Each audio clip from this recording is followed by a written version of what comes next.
Morning children. आज हम लोग एकांकी संचय लेसन 1 संस्कार और भावना के बारे में अध्ययन करेंगे। भावना और संस्कार विष्णु प्रभाकर द्वारा रचित एकांकी है। इस एकांकी में एक मध्यम वर्गीय परिवार का वर्णन किया गया है। एकांकी को आरंभ करने से पहले इसकी रूपरेखा पर आपका ध्यान आकृष्ट करना चाहेंगे। बच्चों, सबसे पहले हम लोग एकांकीकार विष्णु प्रभाकर के बारे में जानकारी प्राप्त करेंगे।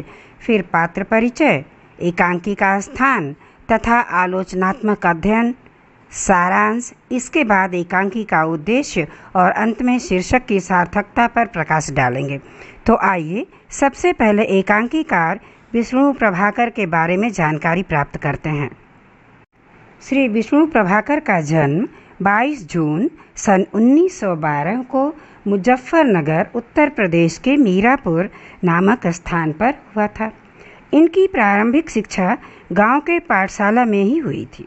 हाई स्कूल की शिक्षा हिसार में हुई थी। इन्होंने पंजाब विश्वविद्यालय से प्रभाकर तथा बीए की शिक्षा ग्रहण की। कुछ समय तक इन्होंने पंजाब सरकार के कृषि विभाग में कार्य किया। बाद में नौकरी छोड़कर लेखन कार्य में संलग्न हो गए। ये बहुमुखी संपन्न साहित्यकार थे। इन्होंने साहित्य की अनेक विधाओं जैसे कहानी, उपन्यास, नाटक, एकांकी आदि पर अपनी लेखनी चलाई। इनकी भाषा सरल, सहज, सरस और पात्रानुकूल है। इनकी रचनाओं में मानवतावादी दृष्टिकोण मुखरित हुआ है। इनकी एकांकी समस्या प्रधान तथा मानव प्रकृति से ओतप्रोत तथा भावनात्मक गहराई से संबंधित है। बच्चों, अब हम एकांकी का पात्र परिचय देखें। पात्र परिचय। माँ संक्रांति काल की एक हिंदू नारी। अतुल माँ का छोटा पुत्र। उमा अतुल की पत्नी, घर की छोटी बहू, नौकर और मिश्रानी। स्थान मध्यम वर्गीय परिवार के घर का आंगन। अब हम लोग सारांश में प्रवेश करते हैं। सारांश। विष्णु प्रभाकर द्वारा रचित संस्कार और भावना एकांकी में परंपरागत संस्कार और मानवीय भावनाओं के बीच के द्वंद्व को अत्यंत मार्मिक ढंग से प्रस्तुत किया गया है। एकांकीकार ने प्रस्तुत एकांकी के माध्यम से मानव मन का मनोवैज्ञानिक विश्लेषण किया है। प्रस्तुत एकांकी में एक मध्यम वर्गीय परिवार का चित्रण है। माँ संस्कारों से बंधी संक्रांति काल की नारी हैं। बड़े पुत्र का नाम अविनाश है, जिसने विजातीय स्त्री से विवाह किया है और वह उसी के साथ रहता है। छोटा बेटा अतुल व उसकी पत्नी उमा है। माँ अपने बड़े बेटे को प्रेम विवाह के कारण घर से अलग कर देती हैं। माँ की छोटी बहू उमा यह सोचती है कि जिन बातों का विरोध प्राणों को देकर भी करने को तैयार मनुष्य एक समय आने पर उन्हीं बातों को स्वीकार कर लेता है। जब माँ को पता चलता है कि उनका बड़ा बेटा बीमार था और उन्हें पता भी नहीं चला, तो इस बात को सोचकर वह विचलित हो जाती है और अत्यंत दुखी होती हैं कि उन्हें बीमारी का पता क्यों नहीं चला। मिश्रानी माँ को बताती है कि उनकी बंगाली बहू ने अपने पति की बहुत सेवा की। वह बहुत स्वाभिमानी है। बस 1-2 बार मिश्रानी से दवा मंगा ली थी। माँ को इस बात का अत्यंत दुख होता है कि उनके बेटे की बीमारी का उन्हें पता ही न चला। वह उमा से कहती हैं कि इसका सारा दोष बेटे की बहू को जाता है। उसी ने बेटे के बीमारी की खबर माँ तक नहीं पहुँचने दिया। उमा माँ को बताती है कि वह एक बार अविनाश की पत्नी से मिलने गई थी। तब माँ पूछती हैं कि वह क्यों गई थी। उमा माँ को बताती है कि वह झगड़ा करने गई थी, क्योंकि भाभी के कारण ही माँ बेटा अलग हो गए हैं। यह अच्छी बात नहीं है। उमा ने माँ को बताया कि भाभी ने कहा माँ बेटा को अलग करना उनका उद्देश्य नहीं था और वह भी अपने पति से अटूट प्रेम करती हैं। वह उन्हें छोड़कर जीवित नहीं रह सकती हैं। माँ अपने बेटे अविनाश से अलग हो जाने का सारा दोष बड़ी बहू पर ही लगाती है। अतुल के घर आने पर माँ अतुल से भी यही बात पूछती हैं। अतुल बताता है कि भाई को हैजा हो गया था। अतुल से यह बात भी पता चलती है कि अपने पति की देखभाल करके उन्हें स्वस्थ करने वाली भाभी स्वयं बहुत बीमार हो गई है। अविनाश के पत्नी की बीमारी का समाचार अतुल से मिलने पर माँ और उमा व्याकुल हो जाती हैं।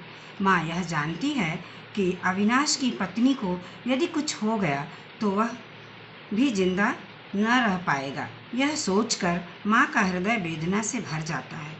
अतुल से अविनाश के घर जाने की बात कहती हैं। अतुल यह सुनकर अपनी माँ से कहता है, यदि आप भाभी को घर ला सकती हैं तभी आपका जाना सार्थक होगा। अपने बेटे के लिए माँ अपनी मान्यताओं को बदलती हैं और अपने बड़ी बहू को घर लाने के लिए प्रस्तुत होती हैं। माँ, उमा और अतुल जाने को तैयार हो जाते हैं। उमा सोचती है कि जिन बातों को हम प्राण देकर भी विरोध करने को तैयार रहते हैं, एक समय आता है जब चाहे किसी कारण से भी हो हम उन्हीं बातों को स्वीकार कर लेते हैं। बच्चों, अब हम लोग आलोचनात्मक अध्ययन करेंगे। विष्णु प्रभाकर द्वारा लिखित एकांकी संस्कार और भावना में संस्कारों और मानवीय भावनाओं के मध्य द्वंद्व चित्रित हुआ है। एकांकी की कथा वस्तु संक्षिप्त एवं सुसंगठित है, उसमें रोचकता विद्यमान है। विष्णु प्रभाकर जी ने एकांकी में सीमित पात्र योजना की है। जहाँ उमा, माँ और अतुल्य मुख्य पात्र हैं, वहीं अविनाश, उसकी पत्नी तथा मिश्रानी का भी उल्लेख हुआ है। यह एकांकी एक संक्षिप्त विधा है, फिर भी इस एकांकी में पात्रों का चारित्रिक विकास अपनी पूर्णता को प्राप्त कर सका है। प्रभाकर जी ने मानव की मनोवृत्ति का मनोवैज्ञानिक चित्रण किया है। मध्यम वर्गीय परिवार की माँ अपने पुराने संस्कारों में बंधी हुई हैं, इसलिए अपने बड़े बेटे की विजातीय बहू को स्वीकार नहीं करती हैं तथा माँ के संस्कार भी उसे स्वीकार नहीं करने देते। माँ बड़े बेटे को अलग कर देती हैं। जब बड़े बेटे को हैजा हो जाता है और उसके बाद उसकी पत्नी बीमार पड़ जाती है, तब माँ की ममता विचलित हो वह अपने संस्कारों और ममता के मध्य अंतर्द्वंद में घिर जाती हैं। अंत में उसकी ममता अर्थात भावना की जीत होती है और अंत में अपने बड़े बेटे से मिलने तथा उन्हें स्वीकार करने चल देती हैं। यह एकांकी मंचन की दृष्टि से पूर्णतः सफल है। यह एकांकी रूढ़िग्रस्त मान्यताओं से ऊपर उठकर मानवीय संवेदना को महत्व देती है। संयुक्त परिवार के महत्व को रेखांकित करता सर्वथा सार्थक एकांकी है। बच्चों, अब हम लोग एकांकी का उद्देश्य देखेंगे। तो आइए, एकांकी का उद्देश्य विष्णु प्रभाकर द्वारा रचित संस्कार और भावना एक पारिवारिक एकांकी है, जहाँ एक और लेखक प्राचीन रूढ़ियों और अनावश्यक मान्यताओं का विरोध करते हैं, वहीं दूसरी ओर आधुनिक बोध का संदेश देते हैं। लेखक ने इस एकांकी के द्वारा यही बताया है कि आज समाज बदल चुका है। ऐसे प्राचीन मान्यताओं का कोई स्थान नहीं है। जातिगत भेदभाव से समाज में वैमनस्य पैदा होता है और आपसी एकता समाप्त होती है। यह एकांकी पुरानी पीढ़ी व नई पीढ़ी के बीच विचारों और भावनाओं के संघर्ष को दिखाने में सफल रही है। माँ द्वारा अपनी बड़ी बहू को अपनाए जाने की अंतिम घटना से लेखक यह संदेश देना चाहते हैं कि अब समय बदल गया है, हमें नए विचारों को अपनाना चाहिए तथा पुराने रूढ़िवादी विचारों को समयानुसार त्याग देना चाहिए। इसमें हम लोग शीर्षक की सार्थकता पर प्रकाश डालेंगे। आइए, शीर्षक की सार्थकता क्या है? संस्कार और भावना एक संवेदनशील एकांकी है। इस एकांकी में दो पीढ़ियों के विचारों एवं भावों के बीच संघर्ष दिखाया गया है। एक ओर माँ के रूप में प्राचीन पीढ़ी को दिखाया गया है, दूसरी ओर उनके दोनों बेटे व बहुएं आधुनिक पीढ़ी के हैं। बड़ा बेटा अपने जाति से अलग प्रेम विवाह कर लेता है। माँ अपने बेटे से जुड़ी होने के बावजूद प्रेम विवाह के कारण उसको अपने से अलग कर देती हैं।